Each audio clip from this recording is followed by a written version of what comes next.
Bom dia a todos. Estamos aqui em mais um evento do IDTC, Instituto de Direito Tributário Contemporâneo. Temos feito esses eventos todas as sextas, às 10 horas. Temos agenda até o dia 5 de dezembro, e depois voltaremos no começo do ano. A ideia do IDTC é disponibilizar um conteúdo acessível, verdadeiro, porque temos visto muitas informações equivocadas aí nas redes sociais, e é disponibilizar um conteúdo compreensível, didático, informal, principalmente para as pessoas que não são da área e que temos agora toda essa complexidade relacionada à reforma tributária, muitos temas. Então, cada sexta a gente faz um tema diferente, e hoje nós vamos falar sobre a modulação dos efeitos, tanto os impactos, como é que está a situação hoje, atualmente, né, e como que vai ficar com a reforma tributária. Nós temos duas expositoras especiais, a Viviane Peçanho, que é sócia fundadora do Consoline Peçanho Advogados, escritório que fica em Campinas. Eu estava fazendo as contas hoje de manhã com a Vivi, e eu a conheço há 21 anos. Nossa. Eu conheci a Vivi, ela tinha 14 anos, e era muito novinha, então, eu estive com ela durante toda a trajetória, ela trabalhou em grandes bancas antes de fundar o próprio escritório dela, sempre no contencioso também. Eu também, pelo menos 11 anos da minha carreira foi exclusivamente no contencioso, depois na pandemia que eu comecei a expandir para outras áreas do direito tributário, mas eu e a Vivi, era aquela situação da gente trabalhar, né, Vivi, em São Paulo ali, até 9 da noite, às vezes 10, e o nosso programa era sair para jantar na sequência. O que a gente fazia era cumprir prazos, e eu estou muito feliz que a Vivi está aqui conosco hoje para trazer todo o conhecimento dela, compartilhar, e, na sequência, teremos a Eunice Faveré, que é, para mim, a musa, já há muitos anos também, assim que eu chamo ela. A Eunice me atendeu, fui cliente da Eunice numa empresa que eu trabalhei, e é uma pessoa maravilhosa, muito didática, muito humilde também, que é aqui o perfil de nós do DTC, e ela está aqui para compartilhar o seu conhecimento. Ela é sócia conselheira do Lhoa Canto Advogados, e é uma grande especialista no contencioso. E, feito isso, eu passo a palavra para a nossa querida fundadora e diretora acadêmica, Iris Rosa, e, na sequência, para a Ana Lúcia, nossa também fundadora e diretora de Relações Públicas, para elas falarem um pouquinho desse tema, que são duas especialistas também em contencioso. Meninas, com vocês. Obrigada, Lu. Bom dia a todos. É sempre um prazer, né, estar aqui às sextas-feiras de manhã. O IDTC ele tem uma proposta muito interessante, uma proposta muito ativa, de discutir questões que são relevantes para nosso tema tributário, processual tributário, de forma bem informal, e eu acho que essa que é a nossa dinâmica, né? Então, é um grande prazer recebê-las, a Viviane, a doutora Eunice. Viviane, eu já conhecia, eu entrei aqui, eu disse, gente, eu conheço a moça, e a gente já identificou que foi um contato na GV, né? Nós estivemos juntas lá, e a doutora Eunice, eu tenho o prazer de conhecê-la agora, e com certeza a gente vai ter uma manhã muito produtiva, porque essas questões que envolvem as decisões dos tribunais, principalmente dentro desse chamado sistema de precedentes, são questões que estão, como tudo, né, atualmente, criando muitas dúvidas, já que vem vindo uma reforma tributária. Então, eu acho que a grande questão, e eu tenho certeza que as nossas palestrantes vão ser muito claras nesse sentido, é entender como funcionam esses sistemas, quais são o que a gente pode agregar, quer dizer, tudo que já foi produzido até hoje vai impactar e vai ser utilizado para a reforma tributária ou não, né, no momento de reforma, porque a gente tem que lembrar que nós estamos só na primeira fase da reforma, né?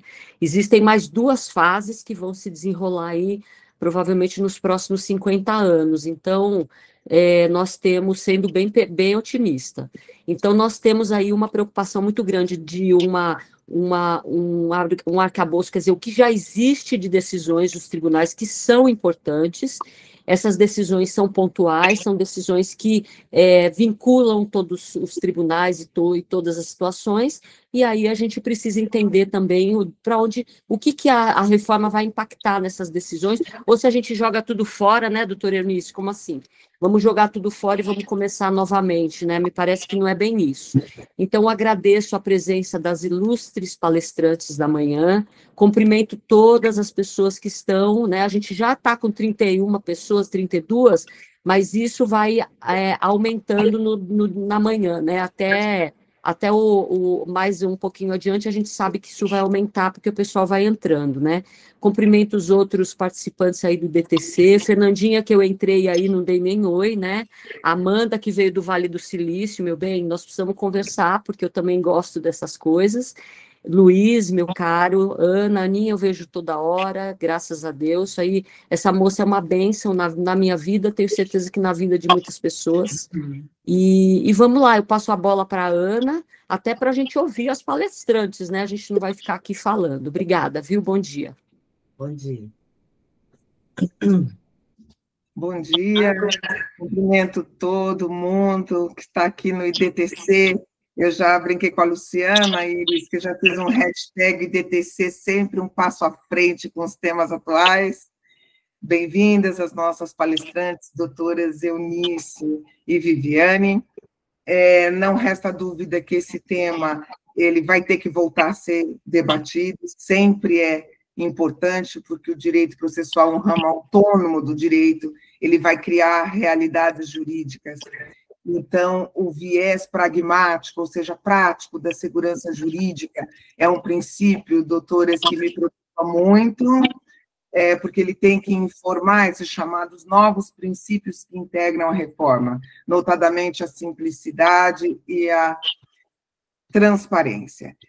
Me preocupa também a posição dos tribunais superiores, porque nós comentávamos do uso da modernidade, a inteligência artificial, num sentido de afastar o acesso à jurisdição, que é inafastável, é direito fundamental. Então, eu me sinto muito honrada de estar aqui, cumprimento a todos, desejo uma ótima manhã de estudos para todos nós. Posso começar? Vamos lá, então. A Lu me convidou para falar... Tem que esperar? Pode falar, Vivi. Desculpa. A Lu me convidou para falar sobre modulação de efeitos, e é um tema que, inevitavelmente, passa por todos os advogados que atuam com o direito tributário. E ele impacta significativamente na vida dos contribuintes e de nós como atuantes na área tributária.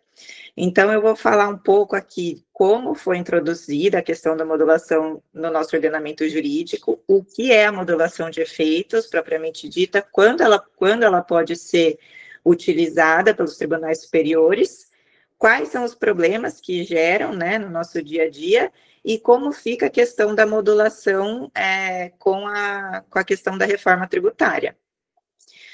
Então, ele foi introduzido inicialmente com a Lei 9.868 de 99, e inicialmente apenas o Supremo poderia fazer a modulação de efeitos quando observadas questões para assegurar segurança jurídica ou que tivesse interesse social. E o que é efetivamente essa modulação, né, de efeitos? É restringir os efeitos dessa decisão. Então, a partir de quando eventual norma que seja declarada inconstitucional, ela vai passar a ter efeitos, porque a regra é que ela pare, os efeitos seja ex tunc. Então, que ele se retroaja desde quando a norma começou a valer inconstitucionalmente, né? Então, seria extirpar todos os efeitos dessa norma que foi declarada inconstitucional.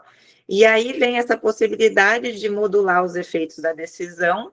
Então, quando considerada uma decisão inconstitucional, o STF poderia falar, não, eu considero inconstitucional, mas a partir de hoje ou de algum outro marco temporal que entendesse como correto. Mas depois, com o advento do novo Código de Processo Civil, a questão da modulação, ela também foi introduzida no próprio Código de Processo Civil. E aí essa possibilidade ela trouxe a possibilidade de modulação para todos os tribunais, e quando houvesse a mudança de entendimento, principalmente em casos repetitivos. Então, quando houvesse mudança de jurisprudência, os tribunais agora, de acordo com o parágrafo 3º do artigo 927 do Código de Processo, podem fazer essa alteração de jurisprudência, essa modulação, que é alterar o marco temporal de quando essas decisões vão passar a valer. Né? Lu, pode mudar. Já mais um. Obrigada. E, então, a modulação dos efeitos, ela, nas palavras da professora Tereza Arruda, ela manipula e calibra a forma como os efeitos vão se operar no mundo empírico. Só que o que acontece, né? Pode passar mais um, Lu, por favor. Essa modulação, que antes era uma exceção, a partir do Código de Processo Civil e principalmente a partir de 2020, o que era exceção virou regra. Então, hoje a gente tem a maioria das decisões tributárias que são julgadas em casos repetitivos ou de repercussão geral tem seus efeitos modulados. E isso afeta diretamente os aspectos concorrenciais dos contribuintes. Por quê? Porque um contribuinte que não se antecipa e não ingressa com a ação judicial para discutir eventual tema que vai ser julgado pelos tribunais superiores, ele corre o risco de não estar dentro da norma de modulação que venha a ser fixada e não tenha direito a crédito. Então, dando um exemplo, um contribuinte que se antecipa e entra com uma discussão judicial e outro que prefere esperar para ver como vão ser as decisões, aquele que se antecipou pode estar dentro da regra da modulação, ter créditos dos últimos 5 anos restituídos, e o que ficou fora da modulação é como se ganhasse e não levasse o crédito. Então, a questão da modulação, ela meio que obriga os contribuintes a ingressarem para discutir todos os temas, sob pena de não discutir e ter seu direito tolhido em detrimento de um outro contribuinte que se antecipou, né? Um outro ponto que eu acho importante falar da questão da modulação de efeitos é que eles não seguem Pode passar, Lu, por favor. Aí. A modulação de efeitos, ela não segue um critério, né? Então, cada modulação de efeitos hoje tem sido deferida de uma maneira, o que gera muitos problemas, principalmente para os contribuintes e para nós como advogados, né? Porque são muitas perguntas feitas. Doutora, mas eu entrei 1 mês depois, como fica a minha questão, né? Ou então, a gente viu modulações privilegiando quem tinha decisões liminares vigentes.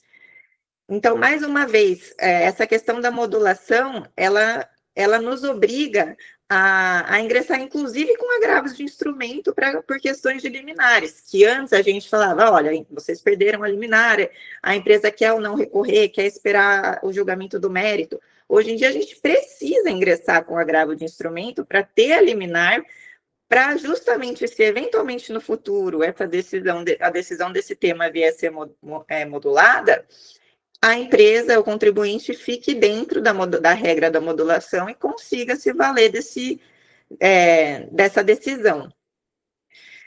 E a modulação, por outro lado, ela é, para a gente, muito difícil de delimitar como que vai ser feita a modulação, porque não tem um critério específico de como é feita a modulação para cada caso. E isso gera uma insegurança jurídica. E muitas vezes a modulação ela é feita com base em aspectos políticos e não jurídicos, né? A gente sabe que muitas vezes a modulação ela é feita pelos tribunais superiores para que não haja déficit nos cofres públicos muito altos. Então, a questão jurídica acaba sendo deixada de lado para prevalecer pontos políticos. E também a gente acaba tendo, com essas ações que são julgadas em repetitivo e até a questão da modulação, um outro incremento do contencioso é a questão da rescisória, que hoje a gente consegue se valer da rescisória quando eventualmente alguma decisão transitou em julgado com base na matéria julgada em repetitivo, mas antes da modulação de efeitos. Então, eu tenho alguns casos, por exemplo, que foi julgado ao terço constitucional de férias. Foi decidido de fato que é inconstitucional, o cliente perdeu a ação. Mas tempos depois modulou o efeito para quem tinha ação judicial. Peraí, então o meu caso transitou, eu estou dentro da modulação e eu preciso me valer de uma ação rescisória, que é uma ação custosa, fazer o depósito de 5% para tentar me adequar a essa modulação. Então, é quase que uma corrida contra o tempo para conseguir se beneficiar desse critério de modulação. E hoje o que a gente vê muito também é que as decisões judiciais, elas estão prevalecendo sobre a doutrina. Então, as decisões judiciais têm prevalecido muito no nosso ordenamento jurídico. E isso com a reforma tributária, que é o último ponto que eu vou falar para depois a gente entrar em discussão, com relação à reforma tributária, a gente vê que a reforma, ela tem lá taxativamente, né, no artigo 145 da emenda constitucional 132, o princípio da simplicidade, e a gente vê também que a lei complementar 214 e o PLP 108, eles falam muitas vezes de aplicação de precedentes, resoluções aprovadas pelo Comitê de Harmonização e pelo Fórum de Harmonização, e falam sobre a vinculação das súmulas do Comitê Gestor. Então, eles vinculam precedentes. Mas se a gente tem que respeitar com a reforma tributária a simplicidade e os precedentes, como fica a questão da modulação, que é uma coisa que tecnicamente não respeita precedente e fica totalmente a critério dos tribunais superiores, deixando os contribuintes sem ter uma segurança de como vai acontecer aquele julgamento. E se também a reforma, ela fala sobre simplicidade, e a gente vê em muitos momentos que todo o esforço que vem sendo feito é justamente para diminuir as questões tributárias, os processos judiciais, a modulação de efeitos é um ponto que faz aumentar as discussões judiciais, né? Porque a gente fica sem opção de entrar com discussão judicial para discutir algum tema, sob pena de realmente perder. Então, no meu ver, a questão da modulação, ela efetivamente tem que ser enfrentada pela reforma tributária, ou do contrário, vai cair tudo por terra, tudo cai por terra, né? Então, assim, a questão que a gente já tem hoje do contencioso administrativo, que é o julgamento por 2 órgãos diferentes, e depois uma uniformização de BS e CBS, tudo isso depois vai ser levado para os tribunais superiores, né? E se essas súmulas, esses comitês de harmonização não forem respeitados, nada valeu, e esse princípio de simplicidade não vai ser observado, esse princípio constitucional. Então, essa questão da modulação que a gente enfrenta hoje, que é uma questão que faz também a gente ficar em atividade, ter que lutar pelas decisões favoráveis, que antes também a gente não tinha modulação de efeitos com base em liminar, e agora a gente tem. A questão da reforma é um ponto que, se isso não for muito bem amarrado, vai ficar pendente de resolução. Então, é isso que eu queria falar para a gente voltar a discutir. Eu queria entender um pouquinho, porque eu concordo com você plenamente que a sistemática da modulação é uma sistemática que vai de encontro, está na contramão, né, totalmente, porque a gente não precisa nem pensar na reforma. Se eu pensar no próprio Código de Processo Civil de 2000, proposta que o próprio sistema de precedentes tem essa proposta de, na verdade, definir as coisas de forma mais objetiva, trabalhar com essa massificação que são os repetitivos. Então, e de forma que as questões judicializadas sejam mais rapidamente definidas. Me parece que esse é um sistema que a modulação ele vai de encontro, porque eu faço uma rejudicialização. Tem clientes que me perguntam, então, doutora, de novo? Eu estou aqui esperando há tanto tempo de novo, né? Então, isso é muito desgastante para o sistema. Então, não é nem a questão de modulação, num formato que a gente esteja contrário, nem questão de trabalhar com essa modulação de forma a provocar mais ações judiciais, provocar mais movimentos, né, que é o justamente está querendo, e também, na verdade, assim, desqualificar a própria decisão em si, né? Porque simplesmente ela poda a própria decisão. Então, é um problema seríssimo. Agora, Vivi, eu queria te perguntar um pouquinho aí sobre, que você disse assim, a modulação ela é dada sem nenhum critério. Isso está atrelado a uma ausência de fundamentação da própria modulação? Não, sem critério, eu digo com relação ao marco temporal, porque a gente tem decisões que a modulação é a partir do início do julgamento, tem modulação que é a partir, tem efeitos prospectivos, tem modulação, então, sem critério eu digo isso. Então, deixa a gente mais ainda inseguro, né? Se a gente soubesse, por exemplo, que a modulação, se tiver modulação, vai abarcar quem entrar até, sei lá, um dia depois do julgamento, eu não sei, algum critério que delimitasse, mas que desse segurança da gente de aguardar, os contribuintes aguardarem um pouco, né? Mas hoje não. Então, hoje, o quanto antes a gente precisa entrar para ter a segurança. Então, sem critério, eu digo isso, porque a lei em si fala que tem que ter critérios de segurança jurídica para eles modularem, segurança e interesse econômico.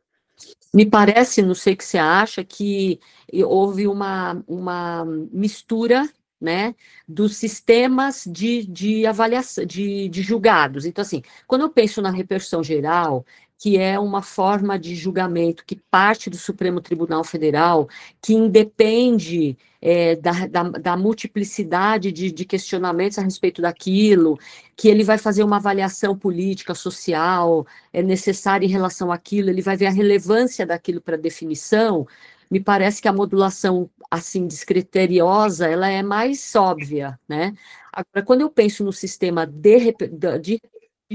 né, dentro de um critério repetitivo, que é muito mais técnico, então ele depende de uma multiplicidade de discussões em vários, né? E ele só surge por conta disso e etc. Então, aí me parece essa situação meio descriteriosa, ela acaba sendo contaminada pelo outro sistema de julgamento, que é o de repercussão geral. Então, eu acho que aí o próprio sistema está enfraquecido, né? Enfraquecido por conta disso. Além do que, a gente cria também uma sistemática, óbvio que a modulação ela vai já lá nos tribunais superiores, mas assim, ele cria uma sistemática de enfraquecimento dos próprios tribunais regionais de justiça, né? Aí a Ana acho que pode ajudar a gente, porque assim, me parece que os tribunais hoje, nessa formatação, eles são tribunais de passagem. Quer dizer, você não tem mais nenhuma decisão compatível, ou decisão técnica específica, com uma fundamentação muito bacana, trabalhando com possível distinguish, etc., né? Ou possíveis decisões que excedem aquela discussão, né? O overruling, etc. Os tribunais regionais e de justiça, eles simplesmente eles só fazem a passagem, tipo, vai, né? Depende, ou, né? Recebo ou não recebo, quer dizer, como você pensa a respeito? Eu tenho essa sensação, né? Sim. E a Ana também, já que está lá dentro do tribunal, né? Então ela pode também falar. Eu estou muito descrente dos tribunais. Eu também posso falar, porque eu acho que não é. Por favor, professora Eunice. Não, eu discordo um pouco dessa. É claro que os TRFs passaram a ser um tribunal de passagem, mas é um tribunal muito importante, porque se eles sedimentam uma jurisprudência favorável ou desfavorável ao contribuinte, no caso, eu, como sou uma advogada pró-contribuinte, eu sempre estou buscando as decisões, bem ou mal, eles dão alimento para que a modulação aconteça. Ou seja, se você tem jurisprudência sedimentada dos tribunais a favor do contribuinte, e fica-se com uma tendência forte de quando o Supremo ou o Superior Tribunal de Justiça julgarem a matéria, que eles levem em consideração que todos os contribuintes estavam ganhando, ainda que eles entendam que depois a norma é legal ou constitucional. Então, isso, eu acho que os tribunais ainda têm um papel muito importante. Esse convencimento dos tribunais é importante, porque uma das questões para a modulação, um dos requisitos, é a mudança de jurisprudência. É óbvio que o Supremo não leva muito em consideração as decisões dos TRFs ou do STJ, mas eu acho que e o STJ não leva, às vezes, tanto em consideração as decisões dos TRFs, mas em últimas decisões que eles têm feito, aí é o trabalho mesmo dos litigantes, dos contribuintes, de fazerem embargos de declaração e comprovarem, olha, estava todo mundo ganhando, você acha agora, como demorou muito para chegar aqui, a expectativa era de que eu ia ganhar, porque todos os tribunais estavam dando ganho de causa aos contribuintes. Então, isso eu acho que é muito importante esse alimento dos tribunais. Acho que ainda é muito importante. A gente não pode... Muito bom, né? Muito bom. Mas, ao mesmo tempo, quando o tribunal reconhece uma repercussão geral, às vezes as ações param. Mas elas só param se tiver uma ordem lá em cima, que não é toda hora que tem essa ordem. Então, eu acho que a modulação, ela, de certa forma, o que é a modulação? É quando vai ter a decisão final no Superior Tribunal de Justiça ou no Supremo Tribunal Federal, vai ter, eles vão julgar. Só que eles falaram assim, a gente demora para julgar.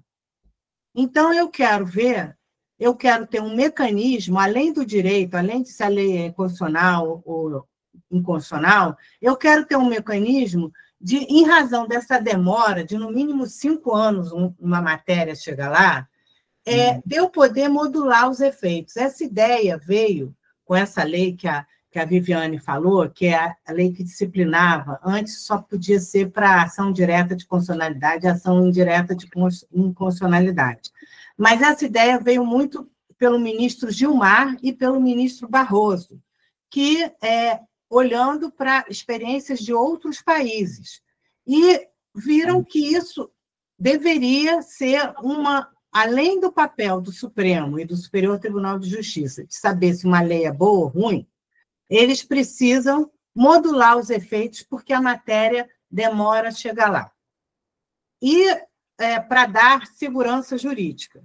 Eu entendo que essa segurança jurídica... Então, o que eles fazem? Olha, eu entendo que a lei mas como eu vou proteger quem entrou em juízo e que estava com decisão favorável, ou só basta eu estar em juízo, como eles estão lá há muito tempo litigando, eu vou dizer que esses contribuintes ficam protegidos até a data do meu julgamento, até a data da ata. Eu sei que não há uma uniformidade no tempo a respeito da modulação, mas eu vejo a modulação como um instrumento muito importante.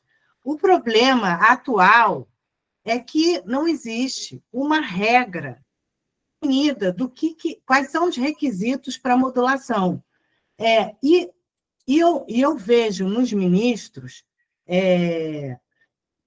uma certa, como eu diria, uma certa cerimônia de querer colocar requisitos expressos, porque eles realmente querem ver caso a caso. Por exemplo, todos os casos em que houve modulação a favor, em casos de tributos municipais e estaduais, eu vejo uma preocupação imensa no Supremo Tribunal Federal de não acabar com a economia de cada estado. Por exemplo, todas as questões foram com questões de estaduais, de ITCMD, de IPTU, de ICMS, muito, que as modulações vieram com um viés dizendo, olha, eu acho que foi inconstitucional.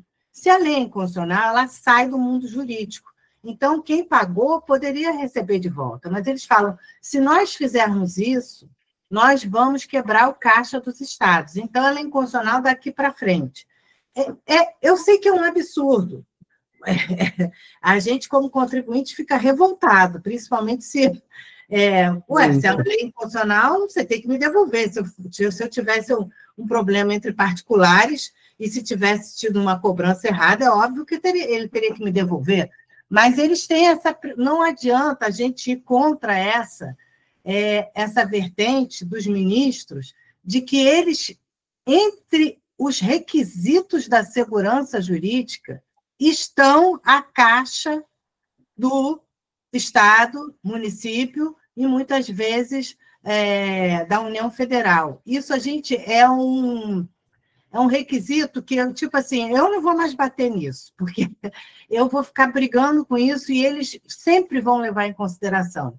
Então, o que nós temos que demonstrar para eles é que, pelo menos, o contribuinte que entra em juízo, ele não pode agora ser penalizado, porque agora, nem eu entrando em juízo, eu tenho segurança, porque já que há um assoberbamento, muitas pessoas estão entrando com ação judicial, eles estão ficando com raiva do contribuinte que fica entrando com ação judicial.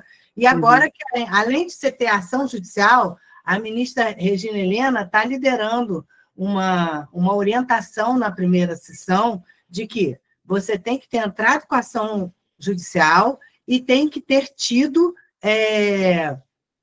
tem que estar vigente uma decisão favorável para você, como a Viviane falou.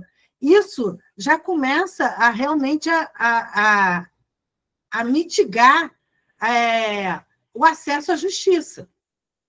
Então, o que eu acho que a gente tem que lutar, a nossa classe, é para abrir os olhos dos judicantes de que isso está fazendo com que nós, contribuintes, tenhamos um acesso mitigado à justiça. Isso isso é contra... Então, essa questão é que eu fico muito preocupada, eu não sei como vocês veem isso, e acho que os TRFs e os TJs, eles têm que ter um papel firme nisso, porque quanto antes eles puderem se reunir, reconhecerem que aquela matéria é uma matéria que tem muita gente litigando, e quanto antes eles puderem se reunir e fizerem uma uniformidade de jurisprudência, por exemplo, numa sessão do TRF, numa sessão dos TJs, mais forte fica a posição para uma modulação proteger o contribuinte.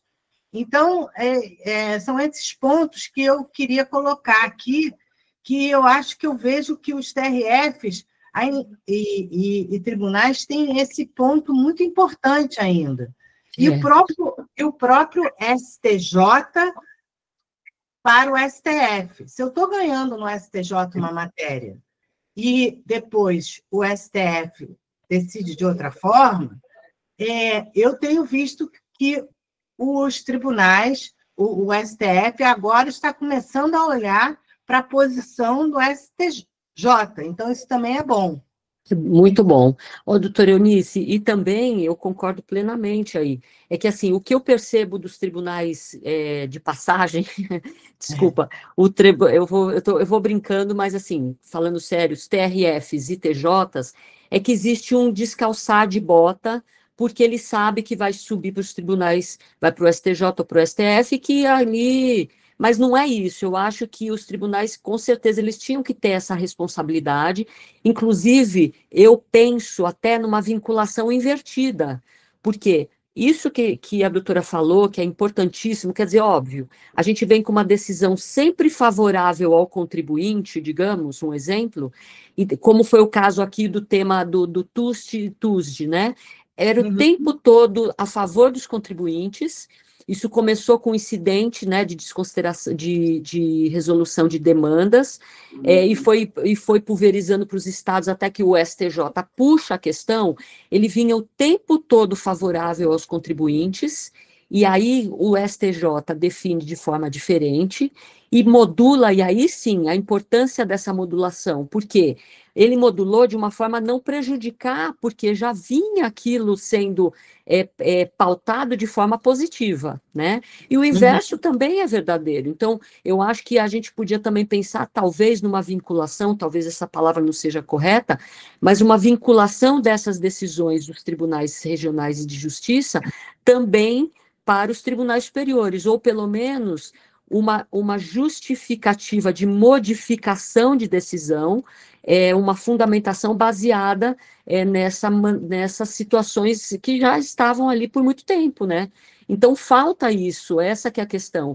Os tribunais, aqueles descalçaram um pouco, eles não estão tão empenhados quanto a gente gostaria, para que essas situações, para que haja uma força dos tribunais regionais e dos tribunais de justiça também nos tribunais superiores, né?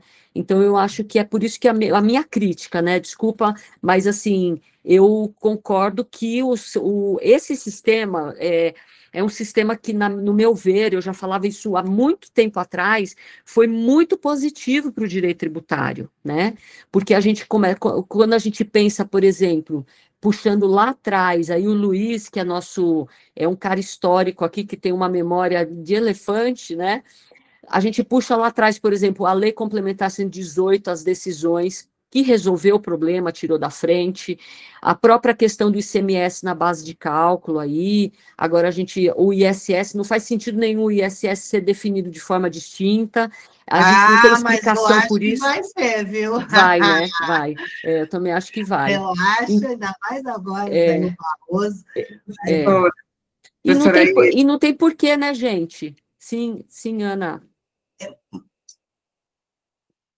Só vou fazer uma parte, que é assim, as professoras têm toda a razão.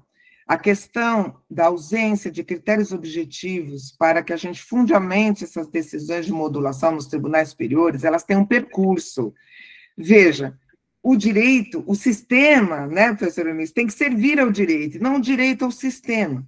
Nós falávamos ainda, professora Iris, do nosso Tribunal Regional Federal, das decisões, da luta histórica por decisões com segurança jurídica e fundamentação calcada na Constituição. A última instância para se discutir prova, que é o nosso fundamento, é a linguagem que vai provar, que vai fazer com que o julgador tenha elementos para dizer o direito, é nos tribunais regionais e no Tribunal de Justiça. Eles não aceitam rediscussão de prova nos tribunais superiores. Então, a par de nós estarmos nesse percurso, a gente tem que nadar esse rio, professora Iris.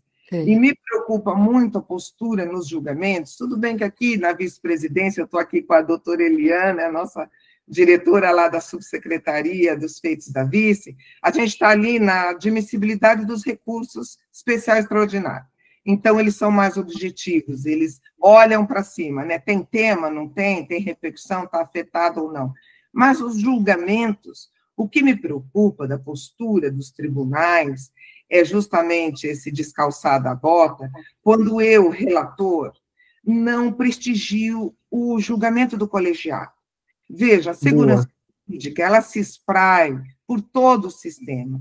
E na reforma tributária, e eu vou ler porque eu fiquei emocionada, que eu nunca vi um texto que pretendesse tanto, desde 88, simplificação, certeza jurídica, previsibilidade, garantias fundamentais e fim das demandas judiciais. É o paraíso sem morrer. Então, quando eu não prestigio, eu, relator, a decisão do colegiado, ressalvando o meu ponto de vista, eu gero essa insegurança jurídica pragmática. O que é isso? É na prática, é onde acontece. Eu quero prevalecer o meu entendimento. Então, nós estamos aqui num julgamento colegiado, a turma já tem um entendimento, as sessões, os regimentos internos, professoras, foram criadas as sessões de uniformização da jurisprudência das sessões especializadas e não acontece.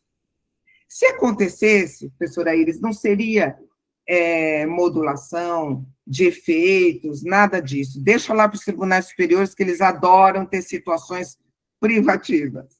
Situações processuais, então, nem se fala, mas seria uma padronização. As súmulas, eles nunca usaram súmulas, o TRF3 nunca conseguiu sumular, então eu tenho turmas especializadas, tá certo? Previdenciário, tributário, civil, criminal, e eu não consigo, na união das sessões, que justamente, das turmas, que é justamente as sessões de julgamento, criar uma súmula para dizer, olha, advogado, contribuinte, está aqui o meu entendimento. Eu, TRF3, tenho uma postura jurídica tal. Vejam, existe um outro aspecto que eu entendo, olhando pelo lado dos tribunais, que não existe imutabilidade do ordenamento jurídico, tá certo? Tudo bem, mas eu também não posso ter um engessamento. Eu tenho que evoluir, o dinamismo do direito é esse. E eu me preocupo muito quando o direito tem que servir ao sistema. Sabe o que é? Eu, aqui, tribunal, não quero alta recorribilidade. Então, eu vou usar a inteligência artificial para barrar o acesso à justiça. Eu acho que as demandas têm que ter um viés prático para que eu não afunde, né? Prático e econômico, que eu não afunde os cofres governamentais, mas e o direito? O direito vem antes. Os direitos fundamentais dos contribuintes estão justamente na apreciação das demandas. E aí, quando eu, na minha decisão monocrática, na minha decisão individual, visualizo um colegiado, eu visualizo que eu posso ressalvar meu ponto de vista e ali criar uma jurisprudência uniforme, porque as provas, elas não vão poder ser reapreciadas lá. Então, eu tenho inúmeras causas do INSS, cujas demandas vêm gritando, pedindo, pelo amor de Deus, quando vem a análise do recurso especial, numa preliminar, para analisar a prova. E tivemos um caso interessante, no caso, nas turmas recursais, em que havia um erro quanto à digitação da data daquele registro da carteira de trabalho. E ninguém leu. Quando chegou no julgamento da turma, a colega, a advogada, pediu a palavra e pediu para sustentar oralmente, viés prático da segurança jurídica. Eu defendo a sustentação oral em praticamente todos os casos atualmente. E ela, quando pediu, felizmente, a relatora disse, então eu vou avaliar, porque ninguém tinha visto um erro material, que ensejaria a ausência da concessão de uma aposentadoria por invalidez, no caso. Uma parte e outra por tempo especial. Então, são casos muito importantes que o jurisdicionado, ele fica à mercê de um sistema perverso. Vejam, a lei, a Constituição, os princípios, eu creio que todos nós somos unânimes nisso, elas têm que prestigiar os direitos fundamentais. O direito é dinâmico, ok, ele vai evoluir nos seus conceitos, ok. Talvez eu tenha que criar essa interligação, essa comunicação com os outros sistemas do direito, né, econômico, a questão da própria sustentação de um poder judiciário, que creiam. Não há quem não diga que com a reforma tributária, embora ela pregue tudo isso lindo, maravilhoso, nós não vamos ter simplicidade alguma e a recorribilidade será imensa. De novo, estaremos na mão do Poder Judiciário. Eu acho que a reforma tributária, ela vem para assoberbar, e até acho que foi o ministro Gurgel ou a ministra Regina Helena de novo que falaram, olha, vai assoberbar, porque é óbvio, toda vez que você tem um sistema novo, você vai litigar. Então, você vai ter, imagina, você vai ter a ação sua lá, que já tem 10 anos, no sistema antigo, depois a ação que vai estar no sistema novo. Realmente vai ser desafiador. Realmente vai ser desafiador. Eu tenho certeza que isso vai acontecer, porque está na Constituição o acesso à justiça. Então, o que nós, agora, voltando ao tema aqui, o que nós, em termos de modulação, uma empresa aconteceu com a criação da modulação? Ela, antigamente, me perguntava assim, mas quais são as chances de êxito desse processo? para eu fazer uma nota explicativa no meu balanço, para eu não ter que provisionar. Bom, agora você não tem só o seu direito, me parece que tem boas chances, que tem esse precedente, esse princípio já foi analisado. Você tem o direito em si e tem que ver a chance de você alcançar a modulação. São 2 requisitos.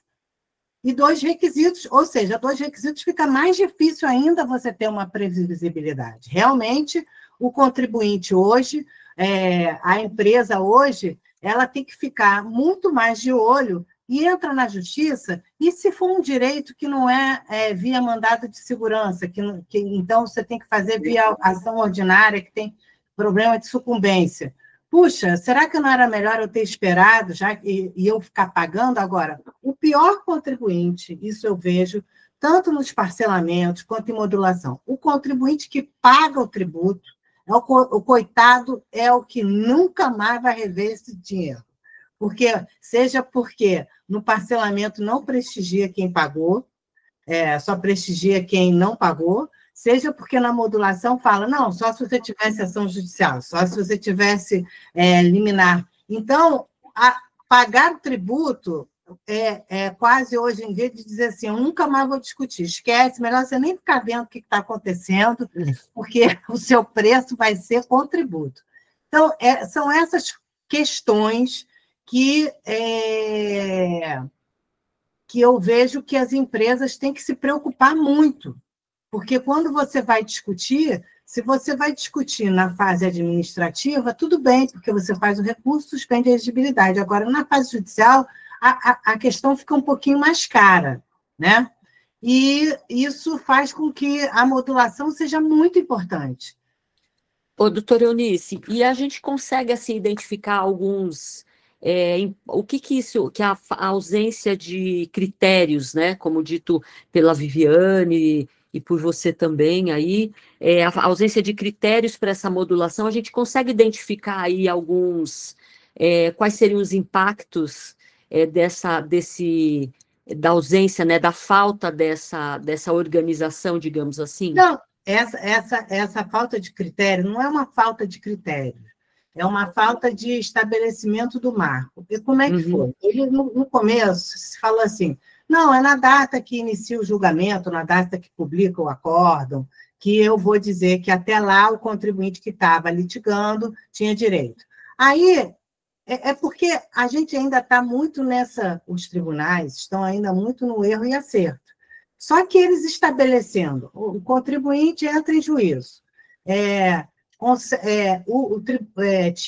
estava discutindo. O Supremo dizendo que era constitucional, mas preservou quem tinha ação judicial. O Supremo, no começo, disse assim, preservei todo mundo que tinha ação até a publicação do acórdão, até a ata do julgamento. Eles foram indo mais, porque começou aí todo mundo a entrar em juízo. Só que agora virou quase uma briga entre os contribuintes e o tribunal, que está uma fera, que todo mundo está entrando em juízo. Então, ficou uma briga ingrata para nós, contribuintes. Mas eu vendo o copo meio cheio, eu tenho certeza que eles não querem estabelecer um marco. Eu vi a ministra Regina Helena sendo veemente, tentando dizer tem que ser aquele contribuinte que entrou em juízo e que tem decisão favorável. Aí as pessoas falam, olha, não é bem assim, a gente não pode ter esse critério só. Aí eles agora querem protrair para a decisão que reconhece a repercussão geral, que aí você realmente diminui. Mas diminuir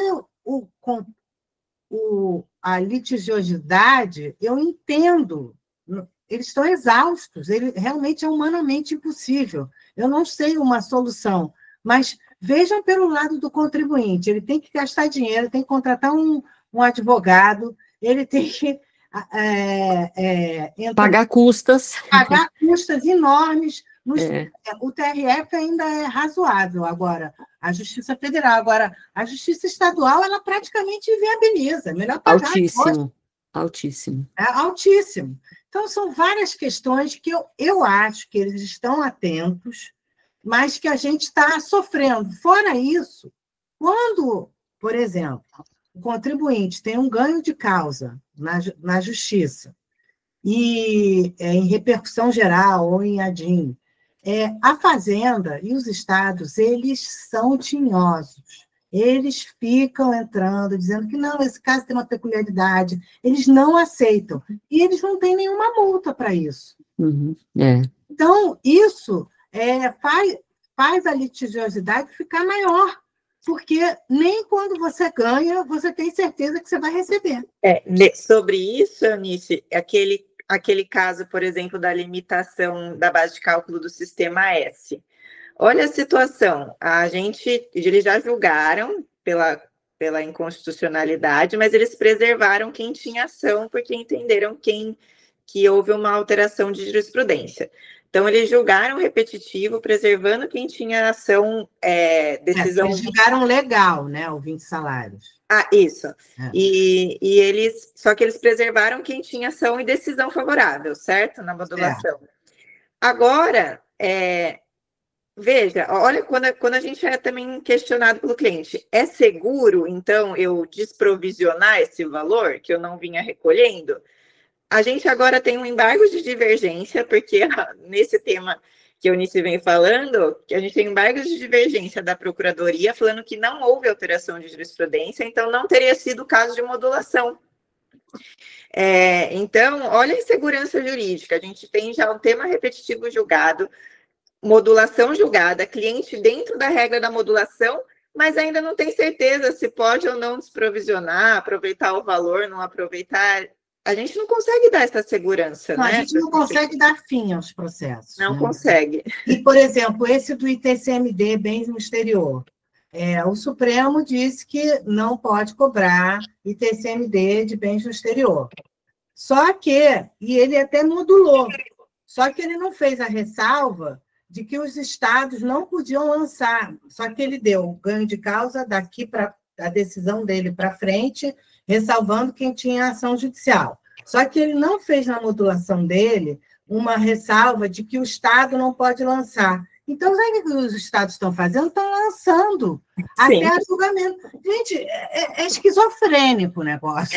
Então, E da limitação também dos 20 salários mínimos, algumas verbas também não foram julgadas. Então, tem ações que discutem não várias foram, verbas. De fato, não então, foram. Aí acaba para algumas verbas, mas outras que têm coisas mínimas diferentes, a gente também não sabe qual vai ser o julgamento. Então, a ação continua eternamente. Eu até queria falar que a Luciana me falou que tem muita gente que não é advogado. Está muito juridiquês isso aqui, mas é porque tem processo.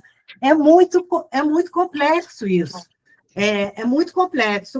O que eu posso, assim, resumir é que, para você, num balanço de uma empresa, para você avaliar as chances de êxito, você realmente tem que conversar com o advogado, não só sobre a qualidade do seu direito em si, mas as chances de modulação. Vai ser esse conjunto que vai te dar uma noção da qualidade do seu direito, entendeu? Senão, hoje em dia, você não faz uma previsão de chance de uma boa tese sem também fazer uma previsão de modulação, das chances de modulação, porque você pode ganhar e não levar, e você pode perder e levar. De todo modo, tem que entrar com a ação. Tem para tudo quanto é lado, tem para tudo quanto é lado. Eu até nessa apresentação, quem quiser depois pode ver, eu não vou falar aqui, porque vai ficar muito juridiquês, mas os diversos marcos, as diversas situações. O pêndulo está favorável à economia do Estado, a não ferir os cofres do Estado, da União e do município? Está. Hoje está. Não há dúvida disso. E isso também tem que ser levado em consideração quando você está fazendo a sua avaliação do direito, que isso pode atrapalhar. Então, a melhor forma, como a Viviane falou, ainda é você entrar em juízo. Mas não há garantia. Sim.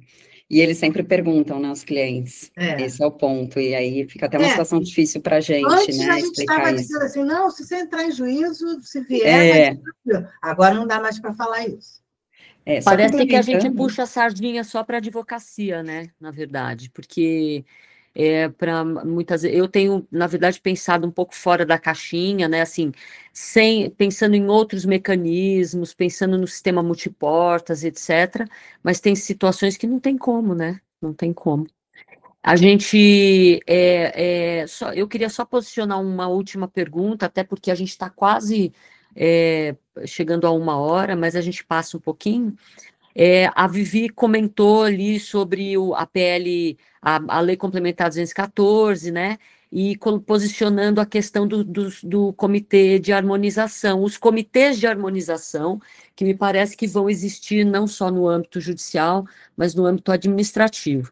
Eu queria ouvir de vocês duas se vocês acham que esses comitês eles podem ter um papel muito importante nessa padronização da modulação de efeitos que a gente está discutindo aqui, né? Ou não? Vocês têm esperança que isso ocorra?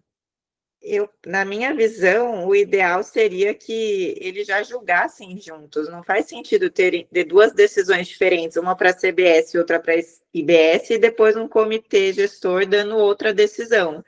Então, eu acho que vai só encarecer a administração pública com um monte de funcionários. Então, esse comitê gestor, ao final, é melhor que nada, mas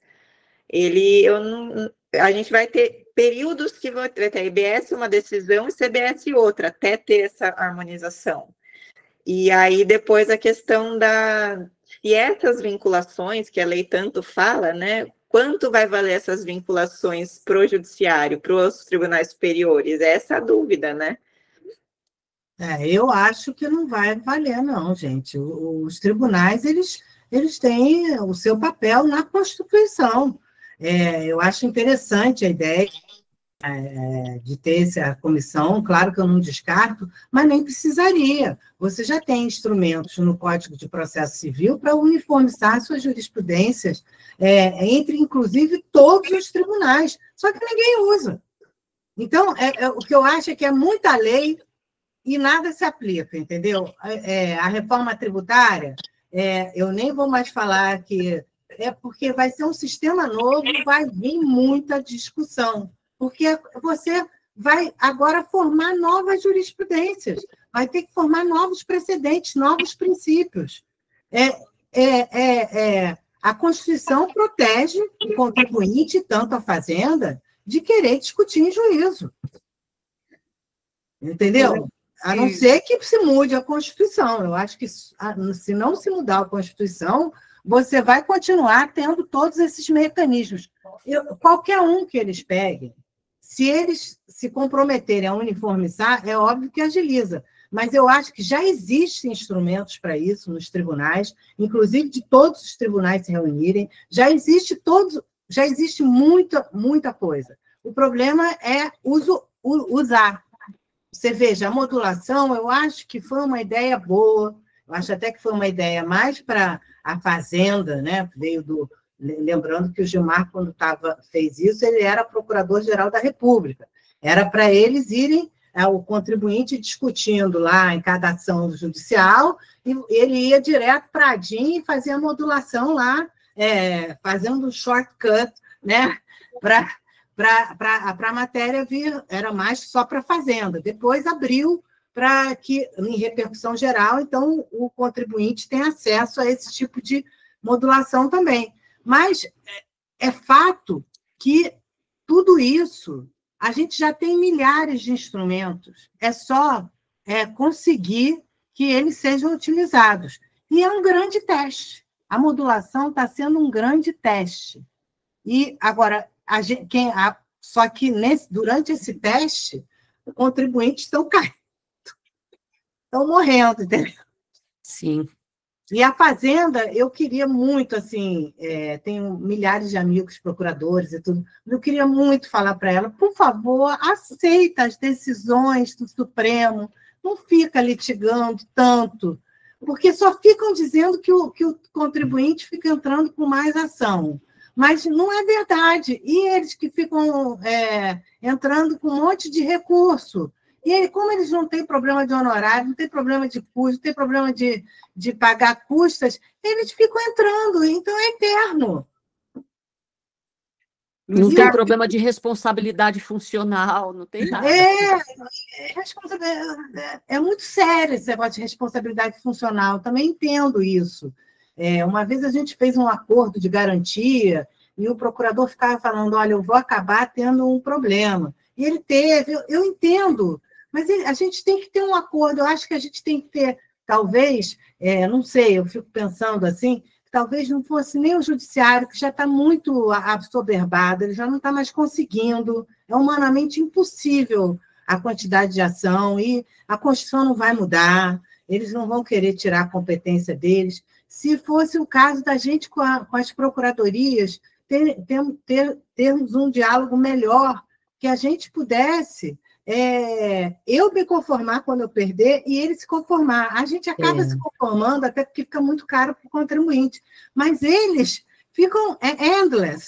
Eles ficam recorrendo, e até às vezes ganham, porque eles inovam e acabam sendo aceitos umas inovações. Então, isso é um pensamento para ajudar nesse quebra-cabeça, porque realmente é um quebra-cabeça. É um xadrez, é um jogo de xadrez, realmente. Luciana, Luiz quer falar. A palavra para o nosso querido Luiz Carlos. Oi, Luiz. Para as doutoras Eunice e Viviane, que também é uma novidade que está saindo do forno, Luiz, é 1 segundo, que a gente precisa ouvi-lo urgente. Tá, o Código de Defesa do Contribuinte, finalmente, desde 1999, está sendo aprovado, já está nas casas legislativas, saindo do forno.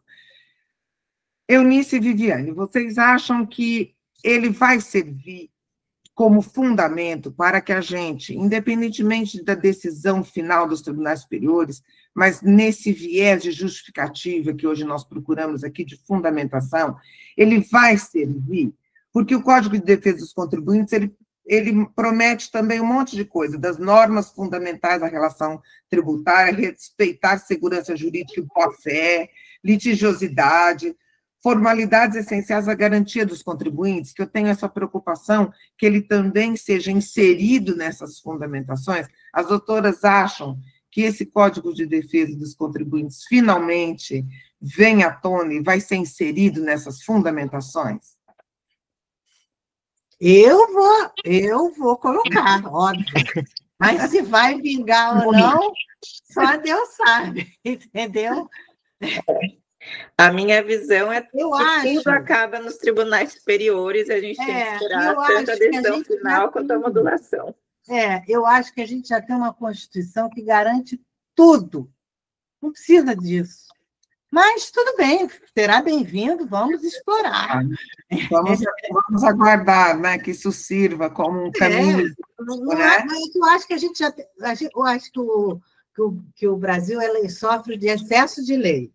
Não precisa, a gente já tem mecanismo, já tem tudo. Agora, é mais uma consciência. Tomara que venha. O Código de Consumidor foi um sucesso. Vamos ver, talvez. Espero que tenha o mesmo sucesso. Luiz, quer falar? Está no mudo. Está no mudo, Luiz. Acho que agora sim. Tudo bom, gente? Parabéns pelos debates. Eu queria só voltar a uma questão desses incidentes, né, desses atos do comitê gestor, não é? Como que a gente pode analisar? Quando a gente fala em comitê gestor, em reforma tributária, é tudo um pouco exercício de futurologia, a gente ainda não sabe como vai funcionar. Mas eu já falei aqui uma vez no IDTC que, assim, a gente tem que pegar umas pistas do que existe, né? E o comitê gestor, ele não deixa de ser uma espécie de CONFAS vitaminado, porque o que existe hoje de termos de competência compartilhada para o ICMS é o CONFAS. Mas o CONFAS é um órgão puramente normativo, né? Ele emite os convênios, né? E os protocolos e tudo mais. O comitê gestor, não, ele vai ser normativo, vai ser judicante, vai ser muito mais forte.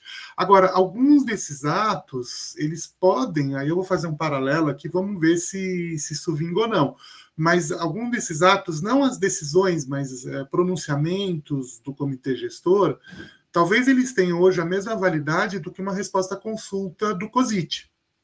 Então, assim, você tem a reforma tributária de um lado, né? Então, você tem a Receita Federal, e a Receita Federal está fazendo muito disso, né? Assim, eles estão sendo muito proficientes em respostas à consulta, o que, em tese, dá uma segurança jurídica. Pelo menos a opinião deles está ali, sendo publicada com relativa frequência sobre temas controvertidos. E cada estado hoje tem suas soluções de consulta também. Quem sabe um comitê gestor, né, eles expedindo isso, desculpa, qual que é mesmo o nome técnico? Agora me fugiu dos atos que eles vão expedir. O comitê gestor vão ser súmulas mesmo pelo comitê gestor. Agora, súmulas de decisões, né? Isso fica mais complicado. Mas são decisões administrativas, entra naquela questão das normas tributárias complementares, né? Acho que talvez tenha uma força de realmente como súmulas do CARF ou como soluções de consulta, dependendo da origem dele, né? São resoluções pelo Comitê de Harmonização e pelo Fórum de Harmonização e súmulas pelo Comitê Gestor. As resoluções, né? As resoluções talvez tenham paralelo com as soluções de consulta hoje da Receita Federal. E as súmulas seriam as súmulas, quer dizer, equivalente ao que nós já temos, né, nos tribunais administrativos. E eu acho que a relação do judiciário com essas resoluções e súmulas acho que pode ser, né, muito parecida com a relação que a gente tem hoje entre o judiciário e os precedentes administrativos e as soluções de consulta de outros, né? Eu acho, né, tem sempre tudo envolve, como falei, né, tudo que envolve o comitê gestor tem um grande quê aí de especulação, mas talvez pode ser por aí. Eu também acho que vai ser assim, Luiz. Acho que no final, vão ser apenas orientações e que o STJ e o STF vão, no final de tudo, decidir conforme eles entendem. Não, mas é óbvio, gente, eles têm competência, então na Constituição, eles podem decidir isso. Não tem como. O problema não muda muito, só dá uma repaginada, né? O problema de tudo estaria resolvido, no meu entender, se as decisões dos tribunais superiores não demorassem tanto, porque se fosse se a gente tivesse decisões mais rápidas, sequer precisaria de modulação, né? Porque não teria um déficit tão grande para os cofres. Eu também acho. É óbvio que o mundo ideal, se uma ação dura 3 anos, não tem déficit nos cofres públicos, não tem nada. Agora, eu não sei, aí a Ana Lúcia também pode, com a experiência dela, porque eu acho que as teses elas também têm um tempo de maturação. Uhum. O direito não é uma coisa automática. O direito ele é uma coisa que vai evoluindo. Se você também decide muito rápido, às vezes você peca de não ter o seu direito totalmente analisado. Agora, qual o tempo ideal? Não sei. Não sei, acho que 3, 4, 5 anos, que é o que a gente, com a inteligência artificial, está acabando que vai acontecer, mas vai acabar empobrecido, que você ganha sem leitura. Mas uma tese, você tem que ter 2, 3, 4, 5 anos de maturação, são muitas situações. Por exemplo, um dos requisitos para a matéria chegar no Supremo, se não for via ADIM, é repercussão geral. Você tem que ter multiplicidade de casos. Isso demora um tempo, entendeu? Então, é complexo. Infelizmente, não tem uma solução, mas acho que a gente tem bastante instrumento. O que para mim, aparentemente, me desanima mais de saber que teremos o mais do mesmo com a reforma, né? Infelizmente, para mim, são tribunais que não vão trazer boas soluções. Ainda tem um movimento aqui da TRF, Terceira Região, para puxar para ele a competência do julgado sobre IBS também, isso também é um grande problema. Então, eu acho que isso não vai vingar, mas, de qualquer forma, me parece que, pelo menos, em relação ao nosso judiciário brasileiro, em relação à reforma, nós teremos simplesmente o mais do mesmo. Agora, o que se pretende, na verdade, é que a gente busque outras formas mais preventivas, né?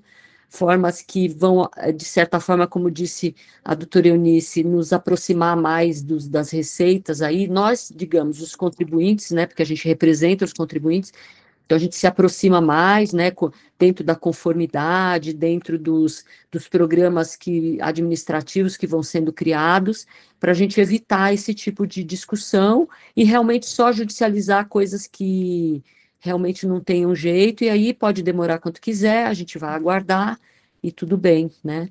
Agora, o judiciário forte e ineficaz do jeito que é muito desgastante, né? Isso é muito desgastante. E tem um prejuízo aí, um prejuízo para a nossa nação muito grande, né? É uma pena. Pessoal, rapidinho, só complementando o que a Vivi tinha falado lá atrás, no caso do Sistema S, os meus clientes aqui, no caso, todos tinham, os que tinham ação, todas estavam sobrestadas, sem decisão, aguardando o posicionamento do Supremo. E quando veio essa questão que apenas quem tivesse decisão favorável seria beneficiado, nenhum dos meus casos, que estavam todos sobrestados, o cliente conseguiu se beneficiar desse ponto. Então, eu achei bem complicado. Mas isso que a ministra, eu vou te mandar, que ela discute numa sessão, que é até um caso de honorários da Fazenda, que ela discute isso. É esse o efeito que eles querem mesmo. E aí não vai pegar quase ninguém. Sim. Então, isso que a gente tem que... É o nosso papel, muito árduo, de mostrar, olha, aí você está realmente limitando o acesso à justiça. Olha só, o Suez, que está na assistência aí assistindo, oi, Suez, querido, ele diz assim, olha, que curiosamente o STF ontem julgou uma DIC que foi ajuizada há 24 anos, é a mais antiga do gabinete. Eu dou risada para não chorar, juro. Eu acho que isso é maturação demais para a minha cabeça. Eu tenho casos, eu não vou falar quantos anos eu tenho, porque, claro, eu comecei com 5 anos, né? Mas eu tenho casos que eu fui estagiária do caso. Nossa, é muito... Eu tenho 30 anos, entendeu? Mas não são muitos, mas tem ainda tem PIS-DL 2445, 2448. Nossa, já decorou. Ainda estou discutindo qual é a base, entendeu? É muito complicado para os clientes também, porque a gente força eles a entrarem com a ação para eles se beneficiarem, acontece tudo isso, aí entra uma questão que parece que a gente está ali só puramente numa questão comercial, e não de trazer benefício. Esse é um ponto que a gente tem que se preocupar. A nossa classe parece que está prostituída. Não é prostituída. Sim. A gente está fazendo de acordo com os parâmetros que estão dando para a gente. Né, entendeu? Esse é um ponto que eu acho que a gente tem que realmente, via OAB e via conversas com quem a gente conhece do judiciário, mostrar que não é bem assim. Porque a Fazenda recorre, e ninguém está dizendo que ela está soberbando o judiciário. Pois é. Pessoal, são 11 horas e 16 Desculpe minutos. Desculpe os procuradores que se tiverem, tá? Mas é que só um beliscão. Doutora Eunice, Viviane, queridas, muito obrigada. Mais uma vez, a gente tem assim, um debate muito bacana, né? E é óbvio que a gente tem pouco tempo, né? Mas foi realmente muito legal tê-las aqui. Vocês são peças importantíssimas no nosso instituto, e a gente, antes de encerrar, né, hoje a gente não vai abrir as questões, porque nós avançamos um pouco, tem uma informação importante, a gente vai sortear um livro da doutora Ana Lúcia Malherbe, linda, o livrinho dela é um trabalho desenvolvido... Não dá para ver. Afasta um pouco mais para a gente poder ver o livro. Ele é um livro que se preocupa muito com os direitos e garantias fundamentais dos contribuintes, então ela é uma moça muito delicada nesse ponto, né? E a Lu vai fazer o sorteio aí das pessoas presentes, né? Nós já chegamos aqui a mais de 45 pessoas, viu, doutora Eunice e Viviane, foi um sucesso total, numa manhã de sexta-feira, né? Então, foi muito bom, realmente. Muito obrigada aí pela presença de vocês. Então, vou passar a palavra aí para a Lu, vamos fazer o sorteio, né? Obrigada, pessoal, foi lindo. Eu estou aqui com a Thaís vai me ajudar, que ela é a nossa pessoa tecnológica aqui, tá? Ela já compartilhou a tela com a gente para ficar um sorteio transparente. Para não morrer de querer aparecer com o livro, né, Luciana? Para dizer que o livro existe. Já que o judiciário está em dúvida. Sim. Então, a Thaís, ela colocou... O que a gente fez dessa vez? Para prestigiar quem ficou até o final, nós listamos o nome de todo mundo que está aqui, e a Thaís incluiu aqui na tela do sorteio. Vamos, obviamente, se sair alguém da diretoria do IDTC, vocês me perdoem, mas nós vamos desconsiderar e sortear para algum participante aqui, um convidado. Vamos lá, Thaís. Olá. Olha o sistema servindo ao direito, hein, Thaís? Amei. Kaique Viana. Kaique Viana está aqui? Vamos ver. É o Kaique, Saad, advogado. Olha, que legal! Kaique, é você? Vou até printar aqui, tá, pessoal? É você, Kaique? Kaique já tem esse livro, Ana? Não. Não? Ah, então tá, senão eu pedi licença para o Kaique, que eu sei que ele é próximo da doutora Ana. Não foi marmelada, gente, mas porque se ele tivesse, eu ia falar, Kaique, libera aqui para a gente, né? Então, parabéns, Kaique. Então, a doutora Ana entregará em mãos para você.